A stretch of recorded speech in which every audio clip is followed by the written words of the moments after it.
बघा आता factors of quadratic trinomial. बघा रे, ट्रायनॉमियल म्हणजे काय रे? ज्या एक्सप्रेशनमध्ये 3 टर्म असतात बघा रे, first term, second term, third term. बघा रे, म्हणजे ट्रायनॉमियल झालं, लक्ष करा रे. आणि क्वाड्रॅटिक म्हणजे त्याचा हायेस्ट इंडेक्स काय असतो रे? 2 असतो बघा रे. हायेस्ट इंडेक्स 2 म्हणजे क्वाड्रॅटिक.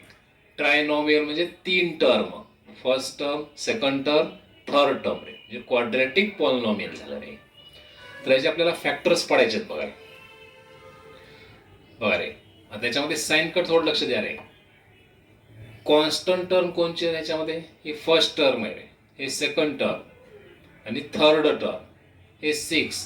हे 6 काय झाले रे? कॉन्स्टंट टर्म झाले रे. मग आपल्याला याच्यामध्ये कॉमन काढायचं रे. मग या तिन्ही टर्म मध्ये कॉमन निघते का बघा बरं? निघत नाही रे, तिन्ही टर्म मध्ये कॉमन निघत नाही. बरं, ह्या 2 टर्म मध्ये कॉमन निघते रे, पण ही एकच टर्म शिल्लक राहते की रे. बघा, लक्ष करा रे. मग आता याच्यासाठी काय करायचं आपण? ही जे मिडल टर्म आहे, ह्या मिडल टर्मची आपण फोड करायची रे. मिडल टर्म बघा रे, जसे 5x आहे तर 5x ची फोड काय केली रे? 3x आणि 2x फोड केली बघा रे. 5x ची फोड काय केली? 3x आणि 2x अशी फोड केली रे. बघा बरं, आता ह्या 2 टर्म मध्ये कॉमन काढता येते आणि राहिलेल्या 2 टर्म मध्ये परत कॉमन निघते बघा रे. त्यासाठी काय करायचं? हे जे 5x आहे, या 5x काय करायचं रे? फोड करायची. मग आता फोड कशी करायची लक्ष करा रे. शेवटचं कॉन्स्टंट टर्म कोणचे? 6 आहे. साइन कोणचं आहे रे? प्लस आहे. बघा रे, 6 चे असे 2 फॅक्टर पाडा की त्याचं ऍडिशन 5 आलं पाहिजे रे. कारण इथं प्लस साइन आहे, ऍडिशन आहे, लक्ष करा. जर इथं मायनस आला असतं तर सबट्रॅक्शन करून मिडल टर्म आणायचं आपण. बघा, लक्ष करा, हे 6 कॉन्स्टंट टर्म आहे. ह्या 6 चे फॅक्टर पाडले, 3 आणि 2. बघा रे, 6 चे फॅक्टर पाडा. 6 चे फॅक्टर काय पडतात रे? 3 आणि 2 मल्टिप्लिकेशन फॉर्म मध्ये. बघा रे, मग 3 आणि 2 हे फॅक्टर पडले, मग 3 आणि 2 चं ऍडिशन 5x आलं पाहिजे रे. प्लस 3 प्लस 2 काय येतं रे? प्लस 5 येतो बघा रे. आता व्हेरिएबल कोणचं आहे? x. हे x व्हेरिएबल दोघाला बी द्या, म्हणजे 3x प्लस 2x. बघा रे, x स्क्वेअरला x square plus 3x plus 2x आणि प्लस 6 ला प्लस 6. बघा रे, म्हणजे हा 5x ची फोड झाली बघा रे. प्लस 3x आणि प्लस 2x अशी फोड होते बघा रे. प्लस 5x ची फोड, प्लस 3x आणि प्लस 2x रे, हे अशी फोड झाली. आता पहिल्या 2 टर्म मध्ये बघा बरं काय कॉमन निघते रे? x कॉमन काढा. बघा, x कॉमन काढले. मग x कॉमन काढल्यावर इथं काय राहिलं रे? डबल x आहे. x स्क्वेअर म्हणजे डबल x आहे. ह्याच्यातलं x कॉमन काढल्यावर एक x राहिले शिल्लक, प्लस परत ह्याच्यातलं x कॉमन काढा, 3 राहतं बघा रे. म्हणजे x कॉमन काढल्यानंतर काय राहिले शिल्लक? x plus 3. बघा रे, आता ह्या 2 टर्म मध्ये ह्या 6 चे फॅक्टर पाडून घेतले रे. 2 into 3. बघा रे, आता काय कॉमन निघते बघा बरं? 2 कॉमन निघतं रे. बघा, 2 कॉमन काढले. काय कॉमन काढले? तर 2 कॉमन काढलं बघा रे. मग 2 कॉमन काढलं, राहिलं काय रे? x प्लस इथे 2 कॉमन काढा, 3 राहतं बघा रे. आता ब्रॅकेट कॉमन काढा रे. बघा, हे ब्रॅकेट कॉमन काढून घ्या. x प्लस 3 कॉमन निघते रे. आता हे x प्लस 3 कॉमन काढा, हे कॉमन काढलं रे. मग इथं काय राहिलं शिल्लक? x ब्रॅकेटमध्ये, सेकंड ब्रॅकेटमध्ये, आणि इथं काय राहिलं? प्लस 2. बघा रे. बरं, x प्लस 3 कॉमन निघालं रे. हे x प्लस 3 कॉमन निघाल्यावर सेकंड ब्रॅकेटमध्ये काय राहतं? x plus 2 bracket close. असे फॅक्टर पडतात बघा रे. आता ह्या दोघांचं जर आपण मल्टिप्लिकेशन केलं तर वरची टर्म येते बघा रे. बघा, लक्षात आलं का? ह्या 5x चे फॅक्टर पडले रे, 3x आणि 2x. बघा बघा, प्लस 3x प्लस 2x काय येतं रे? प्लस 5x येतं बघा रे. मग याच्यामध्ये x कॉमन काढून घेतलं रे, x प्लस 3 येतं इथं. परत या 6 चे फॅक्टर 2 into 3 म्हणजे 2 कॉमन काढा रे. x प्लस 3 कॉमन निघालं. परत इथं या दोन्ही टर्म मध्ये ब्रॅकेट कॉमन काढा, हे x प्लस 3 कॉमन निघालं रे. शिल्लक करायला इथं x प्लस 2 येतं बघा रे.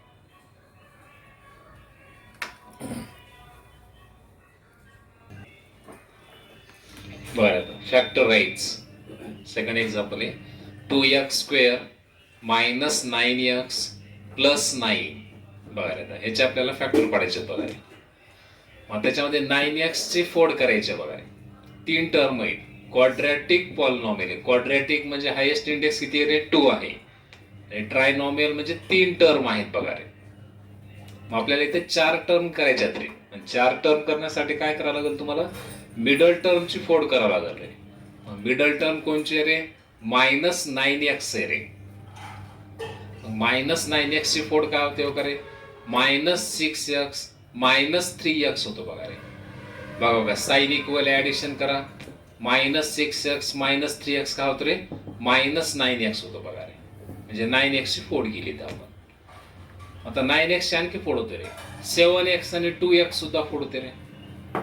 9x ची 7x आणि 2x सुद्धा फोड होते. मग आता मायनस 6x आणि मायनस 3x काय घेतलं रे? बघा रे, लक्ष करा, हेच काय घेतलं ते. कारण याच्यामध्ये x² चा कोएफिशियंट काय सांगा रे? 2 आहे. अगोदरच्या एक्झाम्पल मध्ये x² चा कोएफिशियंट काय नाही म्हणजे 1 होता रे.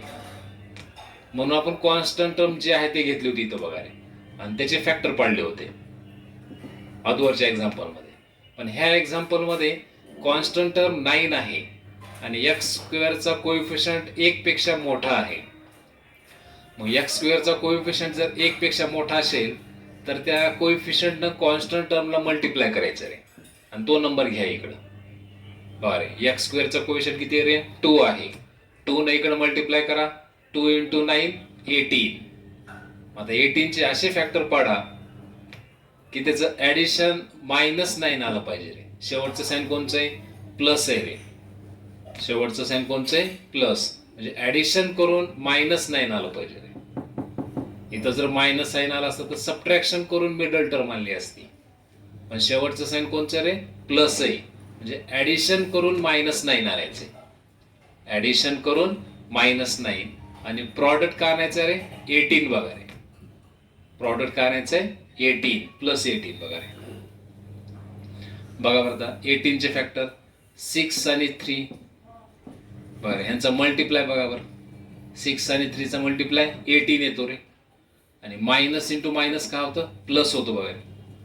18 बघा, 18 लक्षात आलं कुठून आलं ते? ह्या 2 ने इकडे मल्टिप्लाय केलं आहे. बरं, x² चा क्वेश्चन 1 पेक्षा मोठा असेल तर इकडे मल्टिप्लाय करून हा नंबर इकडे घ्या रे, आणि त्याचे फॅक्टर पाडावे लागतील तुम्हाला.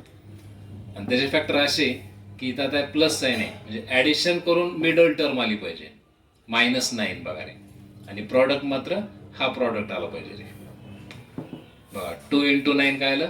प्लस 18 रे. म्हणजे ऍडिशन आपल्याला किती आलं पाहिजे? मायनस 9 आलं पाहिजे, आणि प्रॉडक्ट काय आला पाहिजे? 18 आला पाहिजे बघा रे. म्हणजे 18 चे काय फॅक्टर पडले? 6 आणि 3 फॅक्टर पडले. आता 7 आणि 2 फॅक्टर पडतात का बघा 18 चे? नाही रे. मल्टिप्लिकेशन 18 आलं पाहिजे. 9 आणि 2 पडतात, पण आपल्याला ऍडिशन त्याचं मायनस 9 आलं पाहिजे. ही दोन्ही कंडिशन लागू झाली पाहिजे. ह्या दोन्ही कंडिशन, ऍडिशन मायनस 9 आलं पाहिजे आणि प्रॉडक्ट 18 आला पाहिजे. 6 आणि 3 फॅक्टर पडतात बघा. बघा, दोन्ही कंडिशन लागू होते का बघा. ऍडिशन मायनस 9 येते का नाही बघून घ्या रे. मायनस 6 मायनस 3 मायनस 9 होतं बघा रे. आणि यांचा प्रॉडक्ट बघा येतो का नाही? Plus 18. Minus into minus plus 6 × 3 18 बघा रे. म्हणजे मायनस 6 आणि मायनस 3 हे फॅक्टर घ्यावं लागतील तुम्हाला. आणि साइन कोणचं रे? मायनस. दोघाला बी येईल रे. हे सेकंड टर्मचं साइन मोठ्या फॅक्टरला घ्यायचं इथं. ऍडिशन मध्ये साइन इक्वल असतं, इकडे मायनस आणि इकडे बी मायनस येतं बघा. व्हेरिएबल कोणचं आहे? x. x व्हेरिएबल दोघाला बी द्या रे. म्हणजे मायनस 6x मायनस 3x बघा रे. हे प्लस 9 ला प्लस 9 आणि हे 2 ला 2 इथंच घ्यायचं. आता पुढची टर्म बघा, पुढची स्टेप बघा. 2x² ला 2x² मायनस या 6 चे फॅक्टर पडले 2 × 3 रे. 2 × 3 x ला x मायनस 3x प्लस 9 चे फॅक्टर 3 × 3 बघा रे. 3 × 3. मग आता इथं बघा बरं, ह्या दोघांमध्ये काय कॉमन निघतं रे? 2x कॉमन निघतं रे. 2x इथं बी 2x आहे बघा रे. 2x कॉमन काढा. बघा बघा 2x बघा 2x कॉमन काढलं. मग इथं 2x कॉमन काढल्यावर x शिल्लक राहतं रे, कारण डबल x आहे. x स्क्वेअर म्हणजे x into x double x आहे. त्याच्यातलं 2x कॉमन काढलं, एक x शिल्लक राहिलं रे, मायनसला मायनस. आता 2x कॉमन काढा, 3 राहतं शिल्लक. हे बघा 3 आहे, हे मायनसला मायनस. आता ह्या दोघात बघा काय कॉमन निघतं रे, दोन टर्म मध्ये 3. हे बघा 3 कॉमन काढा, हे 3 कॉमन काढलं, राहिलं काय इथं x. मायनसनं मल्टिप्लाय करा, मायनस इंटू प्लस मायनस. ह्याच्यातलं एक 3 कॉमन निघाले, म्हणजे एक 3 शिल्लक राहिलं. बघा बघा 3 कॉमन काढा, हे -3 कॉमन निघाले, x राहिलं, मायनस इंटू प्लस मायनस. हे 3 कॉमन निघालं, हे 3 राहिले एक. आता ब्रॅकेट कॉमन काढा, हे ब्रॅकेट कॉमन काढलं, x मायनस 3 हे कॉमन काढून घ्या. मग आता शिल्लक करायला तर 2x सेकंड ब्रॅकेट मध्ये घ्या, 2x इथं करायला -3 बघा रे सेकंड ब्रॅकेट मध्ये. बघा x -3 कॉमन निघालं आणि 2x -3 हे सेकंड ब्रॅकेट मध्ये येतं. अशा प्रकारे फॅक्टर पडतात. बघा इकडला भाग व्यवस्थित लिहायचं. बघा रे हे कंडिशन लक्ष करायचं. ऍडिशन प्रॉडक्ट, हे ऍडिशन कसं आलं रे, शेवटचं साईन बघायचं प्लस आहे म्हणून ऍडिशन करून मिडल टर्म द्यायचं, मायनस नाही. आणि प्रॉडक्ट मात्र हा प्रॉडक्ट आला पाहिजे. बघा हळूहळू लक्षात येईल, एकदम लक्षात येणार नाही. अशा प्रकारचे आहेत भरपूर एक्झाम्पल पुढे. आता बघा पुढचं एक्झाम्पल बघा, 2x square plus 5x minus 18 बघा रे. बघा अगोदरच्या सारखं एक्झाम्पल आहे. तर याच्यामध्ये कॉन्स्टंट टर्म कोणचं आहे रे, 18 आहे, -18. आणि x स्क्वेअरचा कोएफिशियंट किती आहे रे, 2 आहे. तर ह्या 2 ने इकडे मल्टिप्लाय करून घ्या. बघा आपल्याला मिडल टर्मचेच फोड करायचे आहे, लक्ष करा. बघा कॉन्स्टंट टर्म -18 आणि x स्क्वेअरचा कोएफिशियंट 2 आहे, तर 2 ने इकडे मल्टिप्लाय करा. 2 इंटू -18 -36 बघा रे. आता -36 असे फॅक्टर पाडा की सबट्रॅक्शन 5 आलं पाहिजे रे मिडल टर्म. बघा बघा सबट्रॅक्शन +5 आणि प्रॉडक्ट काय आला पाहिजे -36 बघा रे. बघा आता इथं सबट्रॅक्शन काय घेतलं रे, कारण कॉन्स्टंट टर्मला साईन कोणचं आहे रे, मायनस आहे. नीट लक्ष करा रे, कॉन्स्टंट टर्मला साईन कोणचं आहे, मायनस आहे. जे सबट्रॅक्शन करून आणायचं बघा +5 रे, कारण मिडल टर्मची फोड करायची आहे म्हणून सबट्रॅक्शन करून +5 आणि प्रॉडक्ट काय घ्यायचं रे -36. बघा -36 लक्षात आलं का, 2 ने इकडे मल्टिप्लाय केले रे, कारण x स्क्वेअरचा कोएफिशियंट 1 पेक्षा मोठा आहे म्हणून 2 ने इकडे मल्टिप्लाय करा, -36 बघा रे. सबट्रॅक्शन करून मिडल टर्म 5 +5 आणि प्रॉडक्ट -36. बघा बरं आता 36 चे असे फॅक्टर बघा की त्याचं सबट्रॅक्शन काय आलं पाहिजे, 5 आलं पाहिजे. बघा रे बघा 9 आणि 4 बघा बरे, 9 चौक 36, 9 चौक 36, 9 मधून 4 गेले किती राहिले, 5 राहिले. बघा 9 मधून 4 गेले किती राहिले, 5 राहिले. 9 चौक 36 बघा रे. आता साइन बघा लक्ष करा, इथं सेकंड टर्मला साइन कोणचं रे, प्लस. हे मोठ्या फॅक्टरला जाऊ द्या रे, सेकंड टर्मला साइन कोणचं आहे, प्लस. हे मोठ्या फॅक्टरला जाऊ द्या. आणि सबट्रॅक्शन आहे, सबट्रॅक्शन मध्ये साइन डिफरंट राहतं बघा रे. इकडे प्लस म्हणून इकडे काय तरी मायनस येतं बघा रे. बघा लक्षात आलं का, साइनचं लक्ष करा. सेकंड टर्मला जे साइन आहे ते मोठ्या फॅक्टरला घ्यायचे रे, सेकंड टर्मला जे साइन आहे ते मोठ्या फॅक्टरला घ्यायचे. आणि सबट्रॅक्शन मध्ये साइन डिफरंट म्हणून प्लस आहे इकडे, मग इकडे घातलं रे मायनस, म्हणजे +9 -4. बघा यांचा मल्टिप्लाय करा, -36 येतो रे. बघा 9 × 4 36, प्लस इंटू मायनस मायनस. आता यांचं सबट्रॅक्शन बघा बरं, +5 येतं का नाही. 9 मधून 4 सबट्रॅक्ट करा, 5. मोठ्या संख्येचं साइन काय येतं रे, प्लस येतं बघा रे. बघा लक्ष करा. आता इथं व्हेरिएबल कोणचं आहे रे, x व्हेरिएबल आहे. मग हे x व्हेरिएबल दोघाला बी द्या रे, म्हणजे +9x -4x. बघा बघा रे 5x ची फोड, +9x 4x अशा प्रकारे फोड होते बघा रे. आता 2x स्क्वेअरला 2x square plus 9x ला 9x ठेवले रे. 9 ची फोड 3 इंटू 3 करता येते, पण कॉमन निघते का बघा इथं. इथं 2 आहे, ह्याच्यात 2 येते का रे 9 मध्ये. मल्टिप्लिकेशन फॉर्म मध्ये लक्ष करायचं. 9 चे फॅक्टर काय पडाले, 3 इंटू 3 पडायले. मग 2 येईल का त्याच्यामध्ये, नाही. मग हे आहे तसंच ठेवलं रे. 9x ला 9x, हे मायनस. आता 4 चे फॅक्टर 2 इंटू 2 केले रे. 18 चे 2 इंटू 9, कारण मध्ये 2 यायला लागले रे, कॉमन निघते दोघांमध्ये. मग ह्याचे फॅक्टर पडले, ह्याचे फॅक्टर घेतले रे. 4 चे 2 इंटू 2 आणि 18 चे 2 इंटू 9 बघा रे. आता पहिल्या दोन टर्म मध्ये आता फक्त एक्सच कॉमन निघाल रे. हे एक्स कॉमन काढा बघा रे. पहिल्या दोन टर्म मध्ये काय कॉमन निघालं रे, एक्स कॉमन काढा. ह्याच्यातलं एक्स कॉमन काढल्यावर काय राहिले तर 2x बघा रे. ह्याच्यातलं एक्स कॉमन काढा 2x, प्लसला प्लस, परत एक्स कॉमन काढा 9 बघा रे. इथं बघा रे, एक्स कॉमन काढले तर 2x प्लस 9. इथं साईन कोणचे, मायनसला मायनस. परत ह्या दोघात काय कॉमन निघतं रे, 2 कॉमन काढावं काय, दोन्ही मध्ये आहे. हे 2 कॉमन काढलं, म्हणजे 2 कॉमन काढल्यावर राहिलं काय तर 2x. Minus into minus plus बघा रे. याच्यातलं 2 कॉमन निघाले, 9 राहतं. हे 9 बघा रे. बघा लक्षात आलं का रे.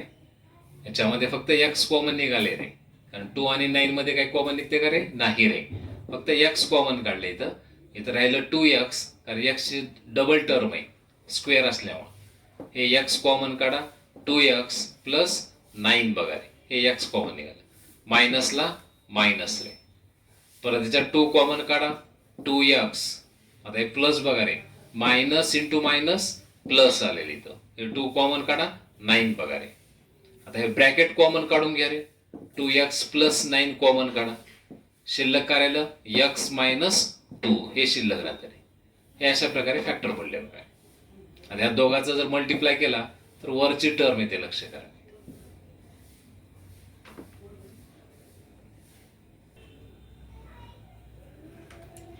बरं, फॅक्टराइज एक्झाम्पल बघा रे. पुढचं example 3x square minus 10x plus 21 बघा रे. x square minus 10x plus 21. त्याच्यामध्ये मिडल टर्म कोणचे रे, मायनस 10 आहे. शेवटचं साईन कोणचं आहे, प्लस. म्हणजे ऍडिशन करून काय आणायचं रे, मायनस 10 आणायचं रे. लक्ष करावं, शेवटचं साईन प्लस आहे, ऍडिशन करून मायनस 10 बघा रे. काय ऍडिशन करून मायनस 10 आणि प्रॉडक्ट काय आणायचं रे, 21 बघा रे. कारण एक्स स्क्वेअरचा कोएफिशियंट 1 आहे. 1 न जर मल्टिप्लाय केलं तर 21च राहतो बघा रे. बघा दूरचे जे 2 एक्झाम्पल झाले त्याच्यामध्ये एक्स स्क्वेअरचा कोएफिशियंट 1 पेक्षा मोठा होता, त्यानं मल्टिप्लाय केलं रे, त्याप्रमाणे इथं नंबर घेतला होता रे प्रॉडक्ट. आता इथे एक्स स्क्वेअरचा कोएफिशियंट 1 आहे, 1 न मल्टिप्लाय करा 21च राहतं बघा रे. म्हणजे 21 चे असे फॅक्टर पडा की त्याचं ऍडिशन 10 आलं पाहिजे रे, मायनस. बघा शेवटचं साईन कोणचं आहे, प्लस आहे, म्हणून ऍडिशन म्हणायला लागलो रे. प्लस ऍडिशन करून मायनस 10, ऍडिशन करून मायनस 10 आणि प्रॉडक्ट 21. बघा आता 21 चे असे 2 फॅक्टर घ्या की त्याचं ऍडिशन जर केलं तर 10 आलं पाहिजे रे. 7 आणि 3 बघा बरं. 21 चे फॅक्टर 7 आणि 3 बघा काय, 7 आणि 3 21 चे फॅक्टर पडले. यांचा प्रॉडक्ट बघा बरं. 7 इंटू 3 21 येतं बघा रे. 7 इंटू 3 21 आणि ऍडिशन करा 10 येतं की नाही बघा. 7 आणि 3 काय होतं ऍडिशन, 10 येतं बघा रे. 7 आणि 3 दोघांचं ऍडिशन करा 10, दोघांचा प्रॉडक्ट करा 21 येतो बघा रे. आता इथे चिन्हाचं बघू रे. सेकंड टर्मला साईन कोणचं बघा रे, मायनस आहे, ते मोठ्या फॅक्टरला घ्यायचं रे. एवढं आहे सेकंड टर्मला जे साईन आहे ते साईन मोठ्या फॅक्टरला घ्या. एवढं मोठ्या फॅक्टरला आले. मग तो कोणची क्रिया, ऍडिशन आहे का सबट्रॅक्शन आहे, ऍडिशन आहे रे, कारण शेवटचं साईन प्लस आहे म्हणून ऍडिशन म्हणले. मग ऍडिशन मध्ये साईन कसं असतं रे, इक्वल. बघा इथं मायनस म्हणून इकडे बी मायनस येतं बघा रे. बघा रे लक्षात रे. सेकंड टर्मचं साईन मोठ्या फॅक्टरला आलं इथं आणि ॲडिशन आहे, ॲडिशनमध्ये साईन इक्वल असतं, इथं मायनस म्हणून इकडे बी मायनस रे. आता व्हेरिएबल कोणचं आहे? यक्स. मग यक्स व्हेरिएबल दोघाला बी द्या, म्हणजे -7x -3x. बघा -7x -3x +21 +21 रे. मग ह्या दोघात काय कॉमन निघतं रे? एक्स कॉमन काढा. हे एक्स कॉमन काढलं इथं. बरं, ह्या पहिल्या दोन टर्म मध्ये एक्स कॉमन काढा. शिल्लक काय राहिलं? एक्स -7 रे. कारण इथे एक्स स्क्वेअर म्हणजे डबल एक्स रे. बघा याच्यात एक्स कॉमन काढा. एक्स -7 येतं. मायनसला मायनस, -3x प्लस 21 चे फॅक्टर घेतले 3 × 7 रे. 21 चे फॅक्टर 3 × 7. मग ह्या दोघात 3 कॉमन निघते बघा रे. हे मायनसला मायनस, 3 कॉमन काढा. बघा 3 कॉमन निघाला. इथं राहिलं काय रे? X. Minus into plus minus होतं बघा रे. मायनस इंटू प्लस मायनस, हे 7 ला 7 बघा रे. हे 3 कॉमन निघालं बघा. इथं राहिलं एक्स. मायनसने इथं multiply, minus into plus minus रे. हे 3 कॉमन निघालं 7 बघा रे. परत एका ब्रॅकेट कॉमन काढा. हे एक्स -7 ब्रॅकेट कॉमन निघालं बघा. मग शिल्लक काय राहिलं? एक्स -3. हे सेकंड ब्रॅकेट मध्ये घ्या, शिल्लक राहिलेला बघा. हे ब्रॅकेट कॉमन काढलं एक्स -7. शिल्लक काय राहिलं? एक्स -3. हे आन्सर आहे. तर हे फॅक्टर पडले बघा. ह्या दोघांचं जर मल्टिप्लाय करा तर वरची टर्म येते बघा. हे फॅक्टर आहेच.